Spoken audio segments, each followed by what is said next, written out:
Losing for him was already bad, and losing against me was really the worst thing he could have. For him, be second, he was the first of the losers. He just hated that. It was nothing for him but winning. He just wanted to psych his opposition, that they all think that Senna was in front of them. He had to be quickest all the time.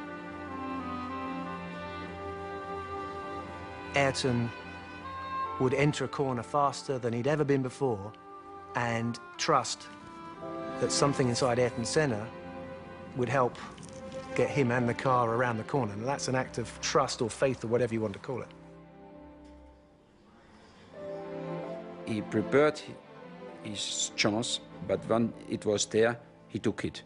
And when you want to correct it, no way. That was a crash, you know. So in the end of the day, when you saw the yellow helmet, you know you're in troubles. I always thought that he was just too intense about winning, and he actually believed that he had a God-given right to win.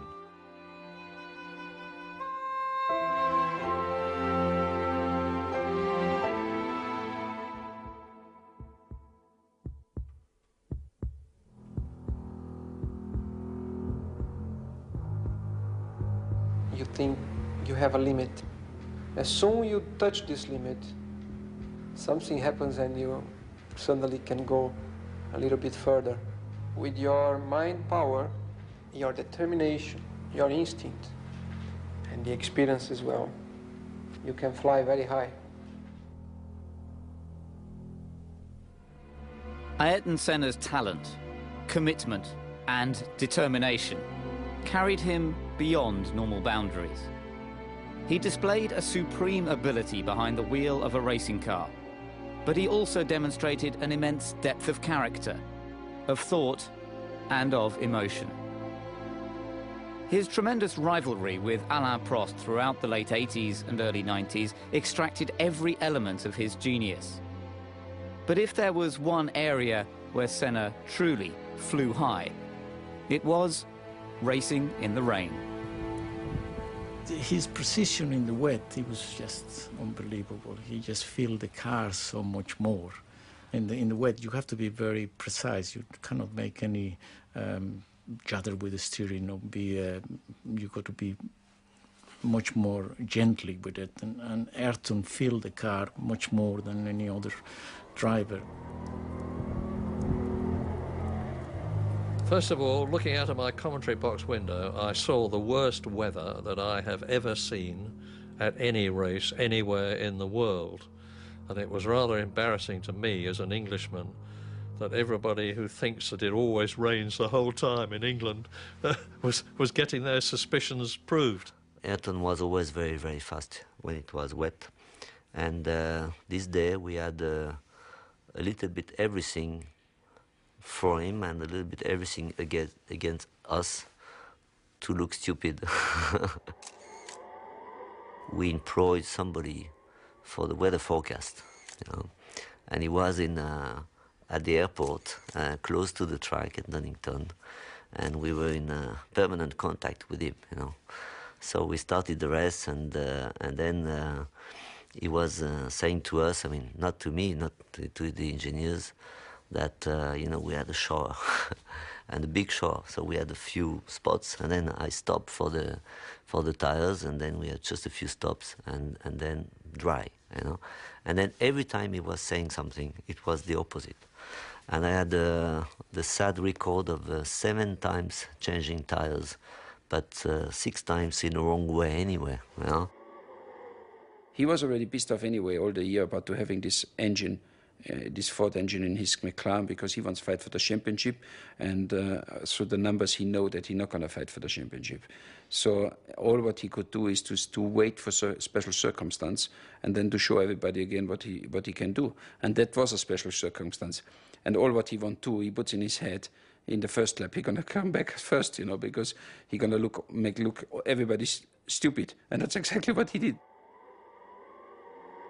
It was making me hold my breath. And I were having a job to get my breath at the best of times. You just thought, well, I can't believe it. I can't believe it. It can't stay like this. He's bound to go off.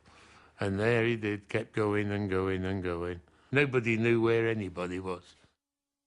I remember the spray as he went. When everyone else was cautiously going around thinking, ooh, I better be careful, he just went, go. And he was off. Gone. He was brilliant, but he knew he could do that.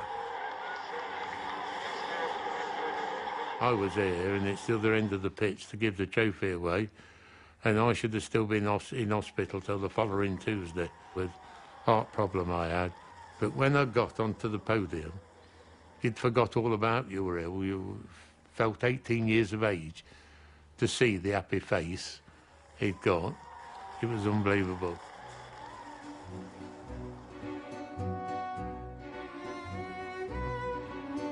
His roots were firmly grounded in the sprawling steel-making city of São Paulo, the industrial heartland of Brazil. Here, amid the energy and bustle of South American commerce, Ayrton developed his talents on the kart track at Interlagos and began a collection of trophies that would become greatly cherished by his close-knit family. O Ayrton sempre foi uma pessoa extremamente determinada. Ele sabia exatamente o que ele queria e ele ia atrás daquilo até conseguir. Ele era extremamente persistente. Quando ele era pequeno, a gente chamava ele de teimoso, porque ele ia assim até o fim, aonde ele queria chegar.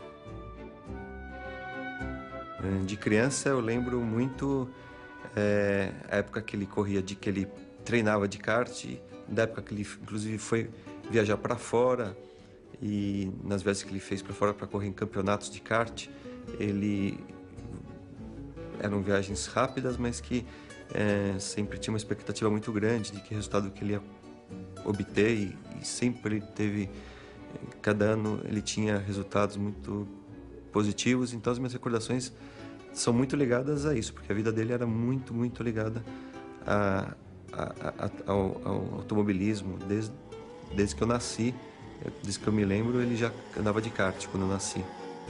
Before long, kart racers in Brazil and all around the world became all too aware of the driver in the yellow helmet. O Ayrton, eu conheci ele quando ele era um garoto de kart, ele era piloto de kart. Mas na época eu já pintava para o Emerson Fittipaldi, que era bicampeão mundial de Fórmula 1, para o Nelson Piquet, que já estava na Fórmula 1, então ele queria criar a sua identidade também. Então eu resolvi, pensando em colocar uma cor quente no capacete, como a Ferrari, que é vermelha, pintei ele de amarelo, certo? Com duas faixas saindo em verde e azul, saindo como se fossem os olhos dele, porque dá movimento e dá agressividade também. Então assim foi feito e foi composto as cores do país, em verde, amarelo, azul e branco. Quando Ayrton retornou, ele quis adotar essa pintura, que ficou para sempre a pintura dele. Foi isso aí. I know him since long time ago, because we did 2 World Karting Championship together in Le Mans and Estoril, 78 and 79. So this goes back to the very, very old days. And he was very, very committed. He had this, this star, these eyes. He was exceptionally committed, I think, more than anybody else. A gente sempre foi uma família super unida, e quando Ayrton foi morar na Inglaterra, todos nós sentimos muito, e ele também, né, a falta, a distância. Então a gente muitas vezes ia para lá, ou quando ele podia vir, para poder ter essa proximidade maior. Ele escrevia muito. Cada corrida que ele fazia, ele escrevia detalhando cada curva, cada coisa que ele tinha feito. A gente tem essas cartas até hoje, e mesmo à distância, o contato sempre foi muito, muito próximo. Como o Ayrton, quando foi para lá, ele não sabia inglês, então ele ficava em frente da televisão, horas e horas, tentando entender o que estava se passando, procurando aprender a língua e se concentrando. Ele também não sabia cozinhar, nunca soube, e na verdade ele passou alguns anos comendo ovo frito, ovo cozido, ovo mexido, todos os tipos de ovos possíveis e imagináveis, porque era o que ele conseguia fazer. Quando o Ayrton me procurou, em 1984, em janeiro, ele tinha muita preocupação com o preparo físico, com a sua saúde, porque ele era muito magro, uma pessoa realmente fraca, e era até chamado o franzino Ayrton Senna pela mídia. Nós iniciamos um trabalho, percebemos a vontade férrea que ele tinha de buscar ser mais forte, mais resistente. Era uma pessoa que tinha uma força interior muito grande, porque ele não media esforços. Se alguém perguntar qual a diferença do Ayrton, é esse fazer. Porque saber de cabeça é não saber nada. E eu falava muito para ele isso. Ayrton, o sábio não é o que sabe, o sábio é o que faz aquilo que sabe.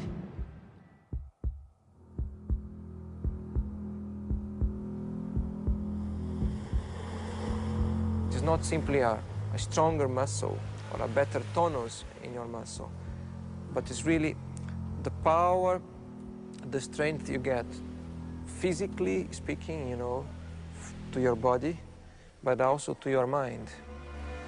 And you only really learn by doing it, I believe. Once I realized that there was something special in there, I really focused and tried to learn about myself, because it's basically learning about yourself, learning about your own limitations, learning about your strengths, your qualities, and trying to make, as a whole, a smoother person. I don't remember exactly, but certainly in 1983, I was very much aware of him in Formula 3 in England, and he was very persistent, about winning. He was very good at that already that early in his career, but very persistent about trying to persuade Patrick and myself to let him test his first drive in a Grand Prix car, in a Formula 1 car. That first drive came at Donington Park in England, at the wheel of the Williams FW08C, the model of car that had taken Keke Rosberg to victory in Monaco earlier the same year. Ayrton turned up, made himself comfortable in the cockpit, remembered all the instructions about what everything was for in the cockpit.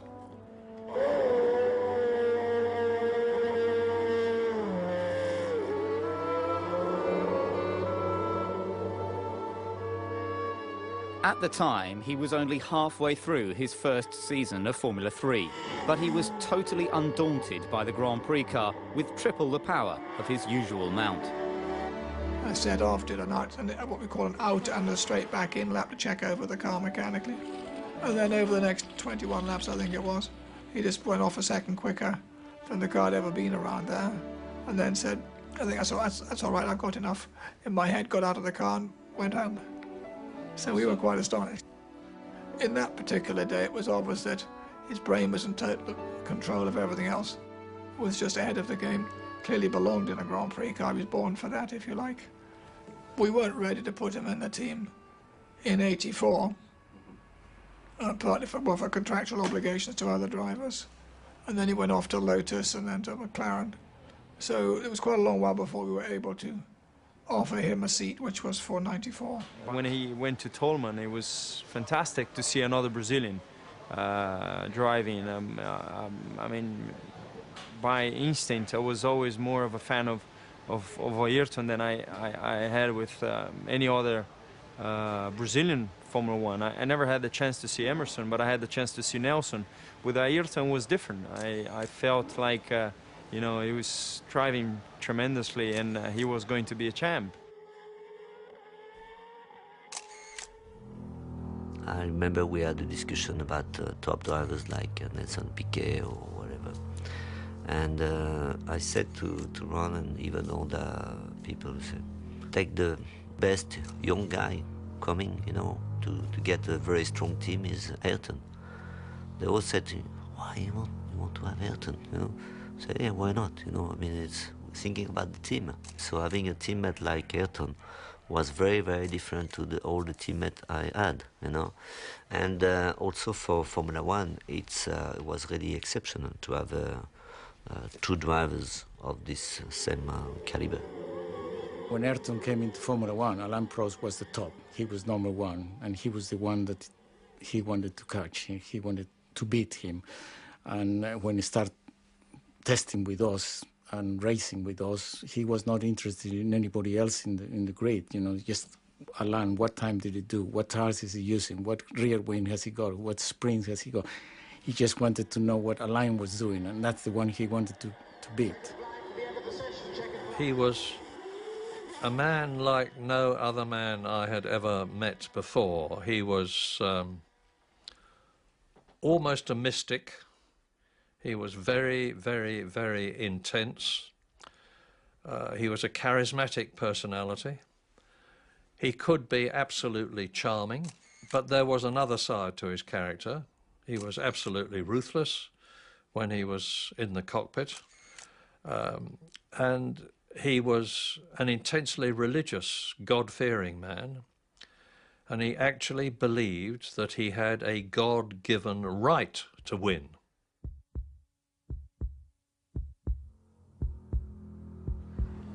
The main thing is to be yourself and not allow people to disturb you, to be different because they want you to be different.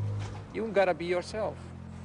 Many times it's through a mistake, due to your own personality or your own character or interference that you get on the way, that you learn.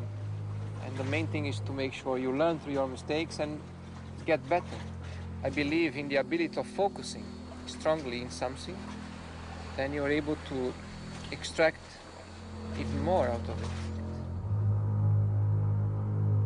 His whole life was concentration for the race or for the championship. He had no family, no children, nothing, you know, so it looks like he was living only for that. Ma durante le corse la cosa più difficile è quella di tenere la concentrazione, essere sempre concentrati, di non avere problemi che possono distogliere l'attenzione ai problemi reali della corsa, essere preparato tecnicamente e sapere cosa fare nel momento migliore e non fare errori né dal punto di vista tecnico né dal punto di vista umano.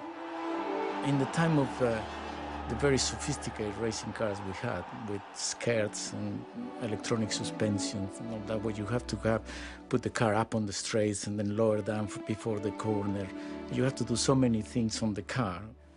Ovviamente qualsiasi pilota che partecipa ad una manifestazione sportiva automobilistica, a prescindere che sia Formula 1 o altre categorie, è esposta a dei rischi. Questi rischi sono considerati, nessuno corre senza utilizzare la testa, perché un pilota senza la testa non ha futuro. Un pilota senza la testa ha una carriera molto breve, perché farà molti incidenti e si farà sicuramente male. Quindi questa è una categoria dove serve essere veloci, performanti, costanti e intelligenti. As a racing driver, one has to be in tune with your emotions, your body, your mind, your psychology, all these things. So I think Ayrton had those qualities in abundance, and he was questioning. He seemed like a driver who was constantly questioning what it was to be a racing driver. Once he get into the concentrate, he didn't feel anymore any pain, he didn't feel anymore any stress, he didn't feel anymore, he was just in another world. As we all been, a kind of, but his one, he was more intensive, he was a step ahead.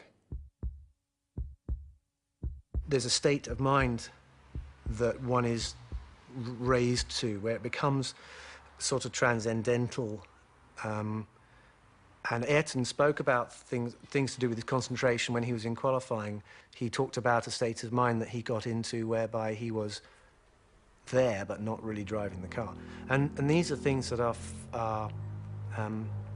speak of his level of concentration that he achieved as a racing driver. You had to do these famous qualifying laps. It was something where you was in the box, you watched still the monitor, you watched your competitors, you had to talk with your engineer, how is the wind, how is the sun, how is the asphalt temperature. And then suddenly the engineer told you, now let's go.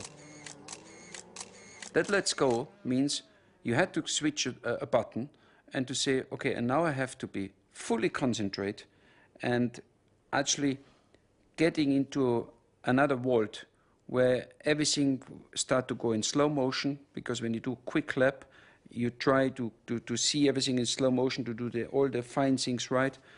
And it's a kind of a dream. Everyone who followed Formula One recognized that Senna was the master of qualifying. If you go for a corner on qualifying tyres with extra horsepower and you've never had that all weekend, how do you anticipate how fast you can go?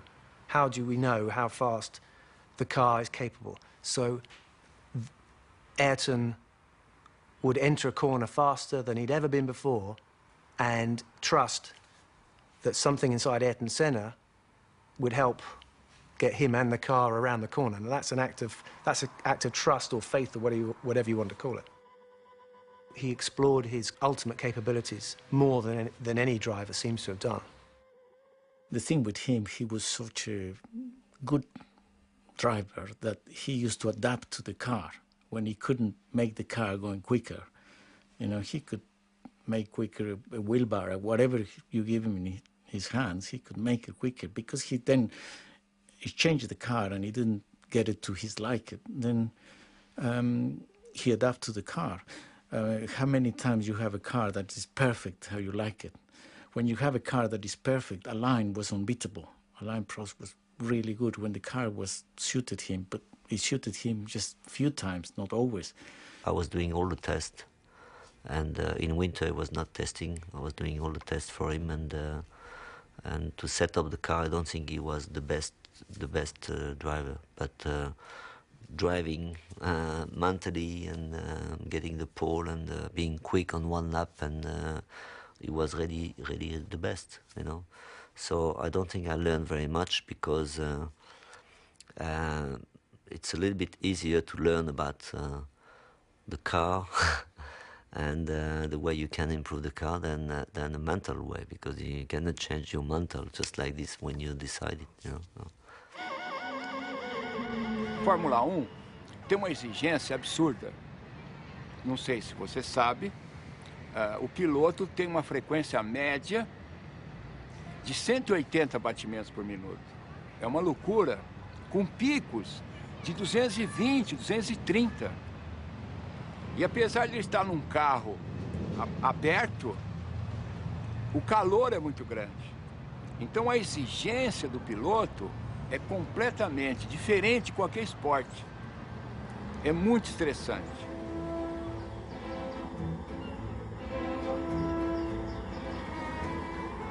Havia sofrimento, claro.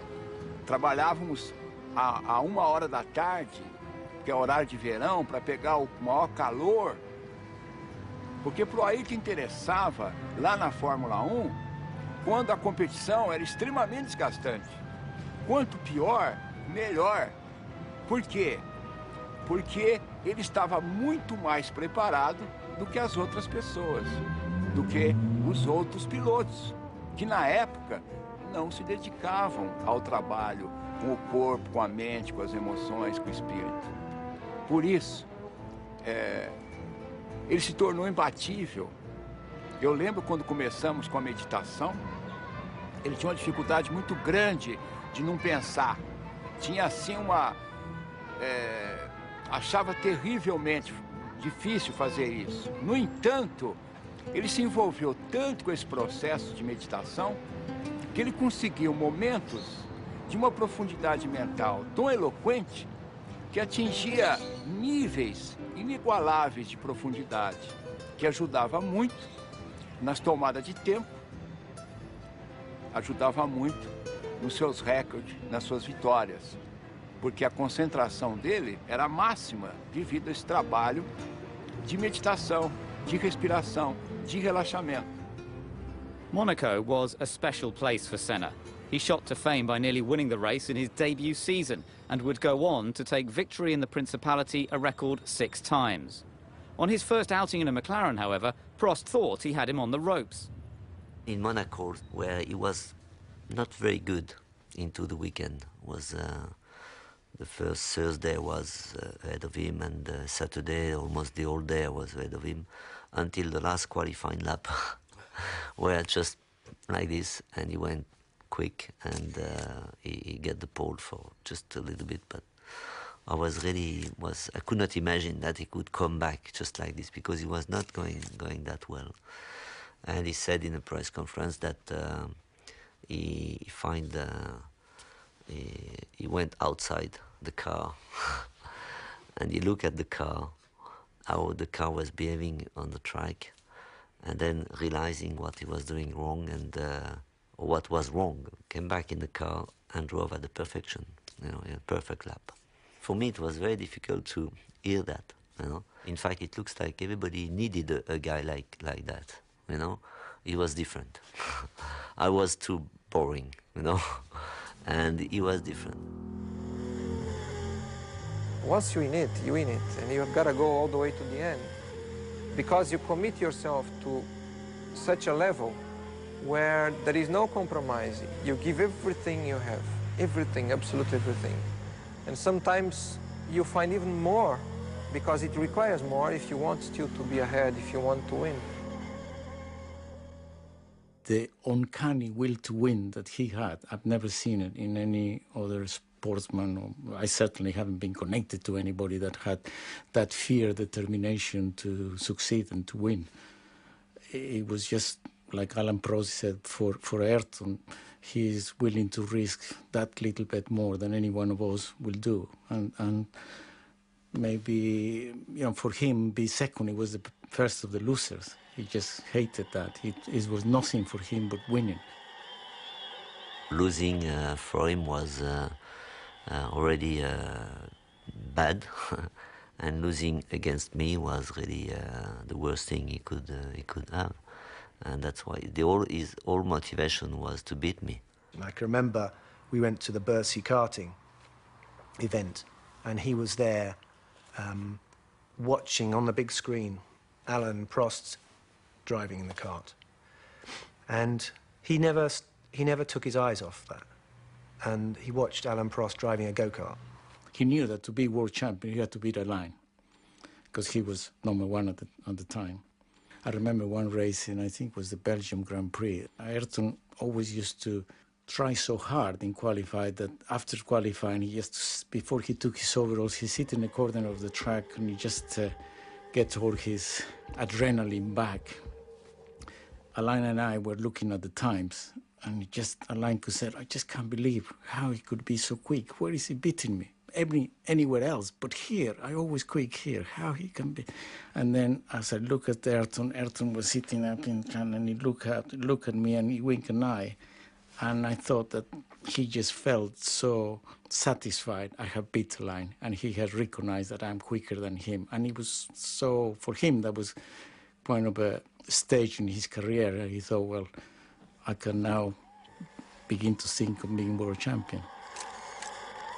When Ayrton came along in his footsteps, his approach was in many ways similar. It was cerebral. That means he used his head at all times. But he did so with more dash and determination than you ever saw in Alain. Alain had plenty of determination. He never exposed it. Ayrton, it was all about drive and courage and let's go for it. And just leave the rest to me when he was in the car. Formula One drive, all sportsmen are gigantically competitive. They're there to win, and you've got two very different people in Alain Prost, the professor, who was quiet, very quiet. He always spoke very quietly indeed, Very, very smooth, very experienced, up against Senna from South America with a very different temperament. And so it could not have been better from a journalist's point of view or a commentator's point of view.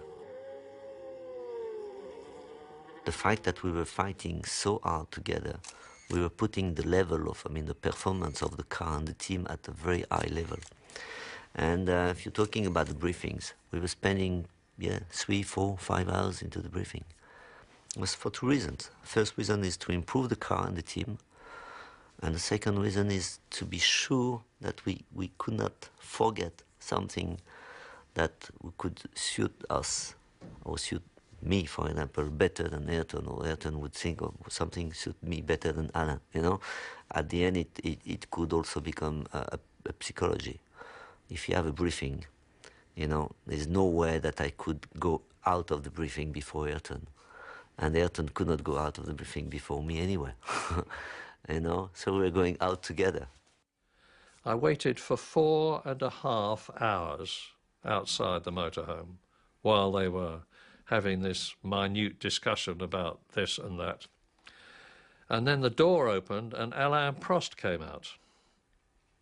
He came down the steps and I said, "Alain, in God's name, what do you talk about in there for 4.5 hours?"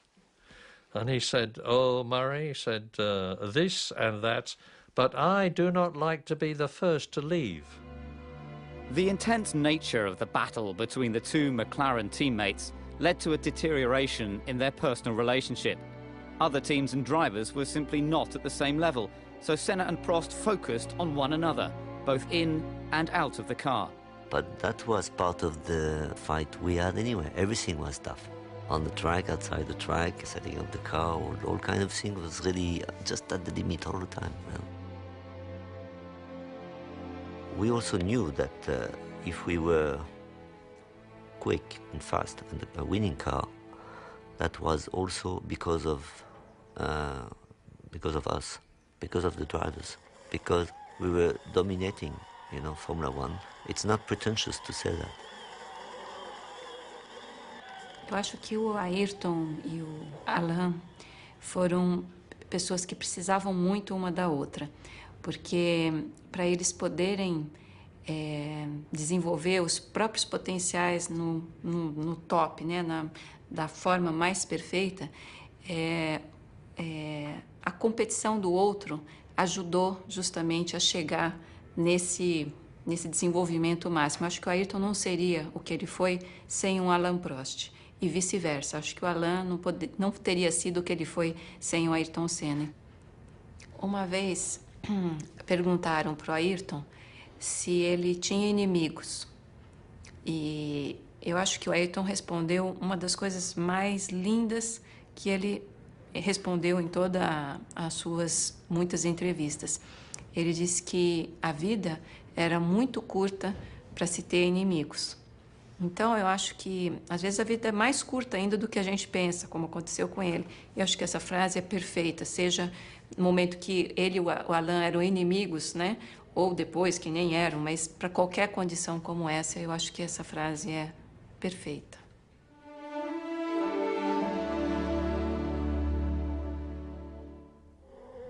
When you are under a lot of pressure, in a critical moment, in a championship or in a particular race, it's the one that can put together the combination between aggressivity and calculating things that will get the best result.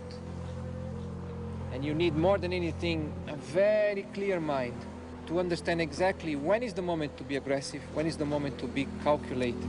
To win a championship, you need the combination of those elements in the right doses at given moments. The lifestyle enjoyed by Ayrton was that of the rich and famous. Beautiful houses, lots of toys, and opportunities to relax. But his love of Brazil and for its people was reflected in the way they felt about him. He was idolized by the ordinary men and women in the street, and he's still idolized today. Máximo, pessoa extraordinária, maravilhosa, foi embora muito cedo, Senna. Vagabundo, meu, é ele. Oh, esse pra nós aqui é o melhor do mundo. Muito legal, muita saudade dele. Faz muita falta pro esporte brasileiro. Representava muita alegria, né? Ao domingo, tinha muita emoção nas grandes corridas dele. Grande piloto, tem muita alegria para nós no Brasil. É difícil ter outro piloto igual o... Ai, que beleza! A pessoa representa tudo pro nosso país. Foi o maior ídolo, a maior glória, foi tudo. Acho que para todos os brasileiros nós é a honra de ter uma foto dessa aqui, observar assim e ter como lembrança, né? Ele para mim ele foi um dos melhores brasileiros do mundo e ele deve ser homenageado por todos porque eu acho que ele foi o melhor, mesmo que ele já tenha ido. Isso aqui representou pra gente os melhores fins de semana aqui do Brasil. Para mim, um ótimo atleta, uma ótima pessoa, um ótimo ser humano e um exemplo de vida. Deu até um nó na garganta quando olhei. Isso para mim significa muito, viu? Muita saudade.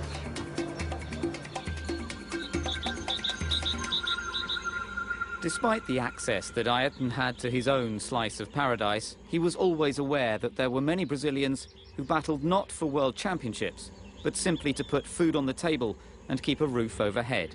And it mattered to him more than many people knew. Ich glaube, das war das zweite Jahr, war ich in Brasilien mit ihm dann gefahren und wir sind fast durch mit diesen Favelas, man sieht Favelas. Da sieht man diese Armut, oder, auf der anderen Seite und du arbeitest mit jemandem, der mit seinem eigenen Flugzeug und der alles hat und so weiter. Sag ich, wie ist das? Hast du kein Problem? Wie geht es dir, wenn du dieses siehst, oder? Da habe ich gemerkt, jetzt sind wir auf einem anderen Punkt dieser Unterhaltung, oder? Und er hat gesagt, Josef, mich stört das total, diese Korruption, diese Schwierigkeiten, diese Leute. Ich habe wirklich eine Wut oder eine Trauer, wenn ich sehe, wie diese Leute leiden, oder? Aber ich bin noch nicht stark genug, ich bin noch nicht mächtig genug, dass ich was ändern kann, oder? Und da hat sich gezeigt, in welche Richtung dieser Mann eigentlich gehen will, oder? Dieses Rennfahren, dieses schnell zu fahren, dieses an das Limit zu gehen, ist einfach nur eine Brücke oder ein Wagen, ein Fahrzeug gewesen, um in diese Richtung, wo er hinkommen wollte, ist. Das ist auch ein Prozess von ihm selber gewesen, wahrscheinlich, oder? I think the best remembrance I had was when I stayed with him that weekend in his house, in his farm, and we had a storm, and the lights and the telephone went out of order. And I needed to phone my wife, who was in Scotland. So we went out, and we found a telephone box. So I phoned my wife, and he went outside. It was dark, and he was standing under a light, a street lamp, and some kids had seen him and recognized him, and by then he had 20 or 30 children around him, and he was chatting to them and signing autographs for them. And when I came out of the telephone box, that's one of the sweetest memories I have of him, standing with the light playing on his head and shoulders and surrounded by the kids and being so nice to them.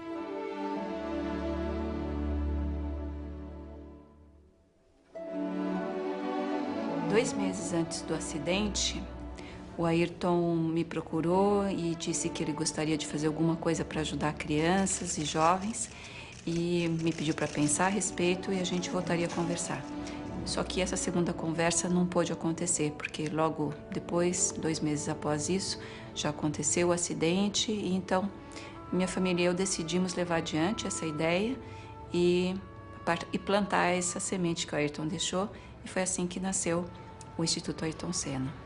Dividir, compartilhar uma coisa que ele teve a chance de ter, mas que a maioria das crianças brasileiras não teve, que se chama oportunidade. Oportunidade de ter educação, de ter saúde, de ter futuro e esperança. Ayrton's standout amongst Grand Prix drivers was that he knew there was something outside Formula One. And I think he made that his mission in Formula One to build himself a platform so that he could express how he felt about things to do with humanity, things to do with people. And maybe his approach within Formula One was ruthless sometimes, maybe not humanitarian even, but there's no question that what he felt was a deep empathy with mankind and with the problems in the world. We are made of emotions. We are all looking for emotions, basically. It's only a question of finding the way to experience them. There are many different ways of experiencing emotions. Perhaps one different thing, only that one particular thing that Formula One can provide you is that you know you are always exposed to danger. Danger of getting hurt, danger of dying.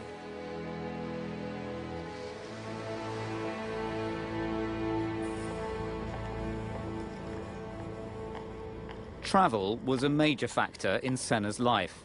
To ease the strain, he acquired his own aircraft and employed the services of a private pilot.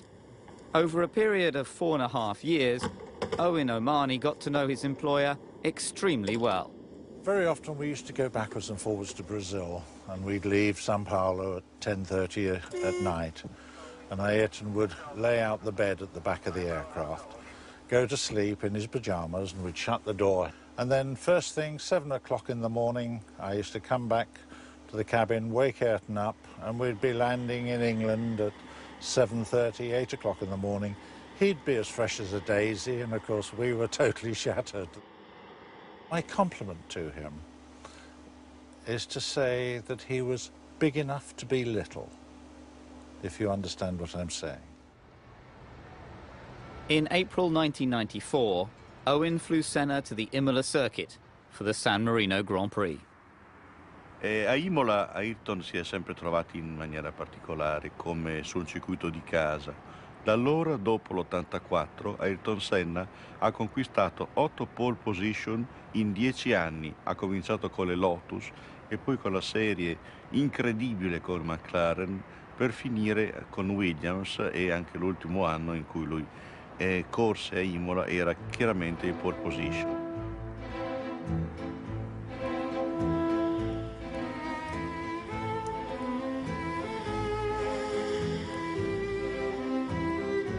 Lui era solito scendere non a Imola città, ma soggiornava a Castel San Pietro, dove c'era un albergo che gli piaceva particolarmente. Aveva la pista per l'atterraggio dell'elicottero, era particolarmente chiaro.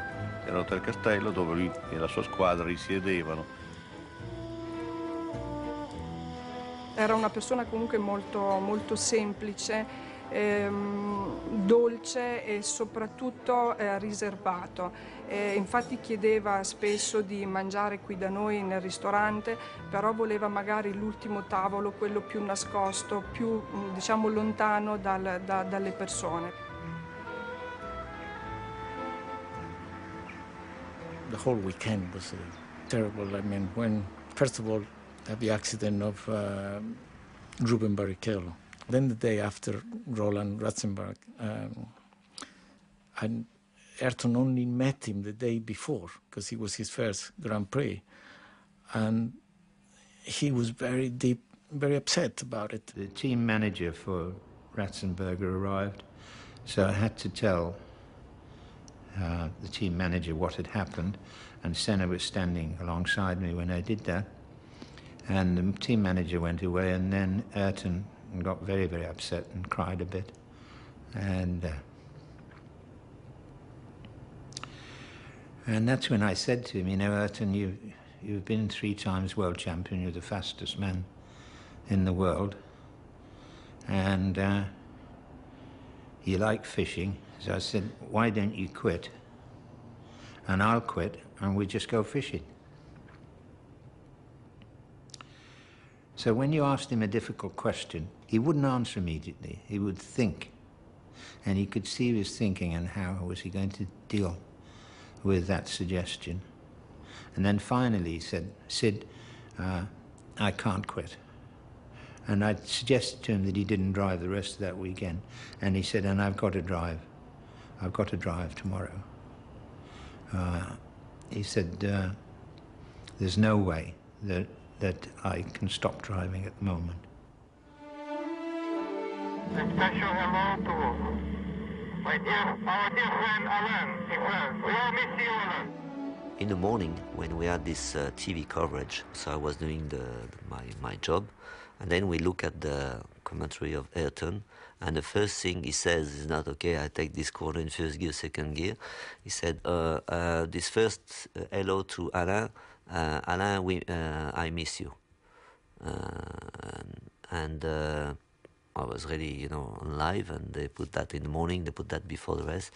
I mean, again, you know, I mean, people, so at the end it was like a sort of, all the friendship we had was a little bit hidden, you know, with all the fight we had was really, you know, just, we in the last 2 weeks, we had a sort of, so, that's good, you know, that, but in a strange way also. The last thing I remember in my life was there, of course, as a Ferrari driver, the Italians have a special way to celebrate you. And when they announced my name, the Italians was jumping and shouting. And I was just in front of his car, and he was in the car, and he looked to me, and he was laughing and things. So you really could see we was friends. It was an honest laugh. He was even happy if something went well for me. And that actually is the last time I really looked to his eyes, and we just been we seen each other. There have been many heavy accidents before. I had a very heavy accident in '89. I nearly died there, and Ayrton, one day after, Ayrton found me in the hospital, how I am, and I said to him, I'm okay, but I think this corner, it's very dangerous, and I think one day somebody gonna die there. It's too dangerous, and should be doing something. But okay, we was talking a bit, and then we went to testing to Imola a couple of months later, and Ayrton and myself say this corner should be changed, and we walked to this corner, and we looked how it could be changed, and we looked over the wall, and Ayrton says to me, but look, Gerd, I cannot change this. There's a rebar behind, so there's no way to move the wall. And we look both and say, yeah, unfortunately there's a river behind, we cannot move the wall, so that's how it is, and we walked back again. And it was exactly the point where he died.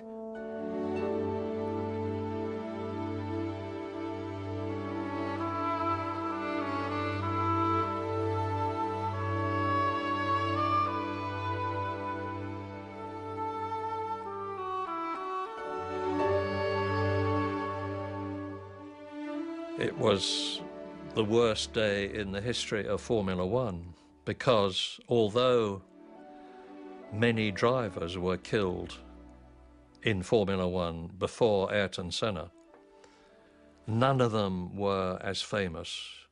None of them were respected and idolized worldwide like Senna was. And the impact of Senna's death on Formula One in particular, motor racing in general, and the world at large, was like had never happened before, has never happened since, and I pray that it never does happen again. The Imola circuit witnessed the loss of one of the true greats of Formula One, but memories of Senna will never fade, and across the world, his spirit lives on.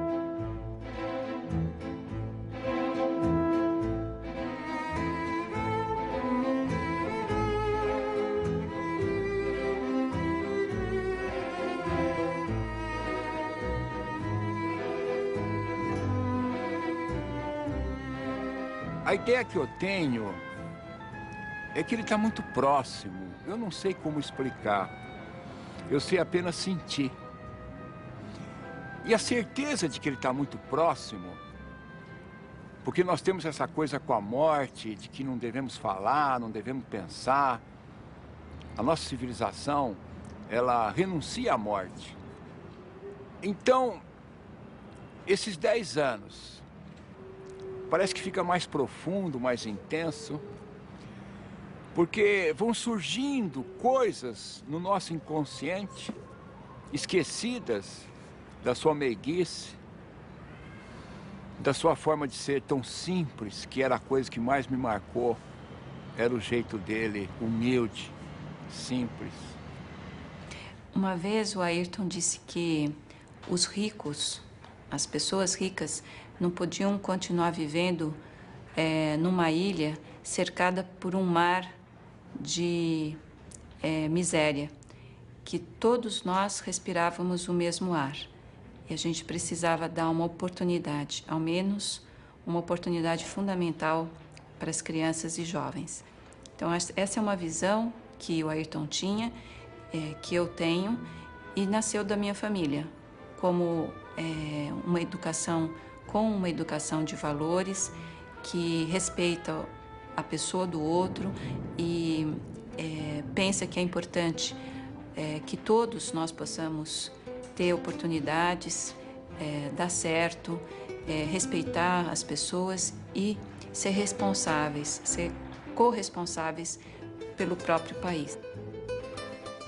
Nesses 10 anos de trabalho, nós estamos completando também 10 anos esse ano, nós atendemos a 3.930.000 crianças e jovens em todo o país. If I did the things I did, it's because I had, first of all, a good opportunity in life to grow properly, to live well, live healthy, learn a lot, and I was led at the key moments to the right direction, I believe.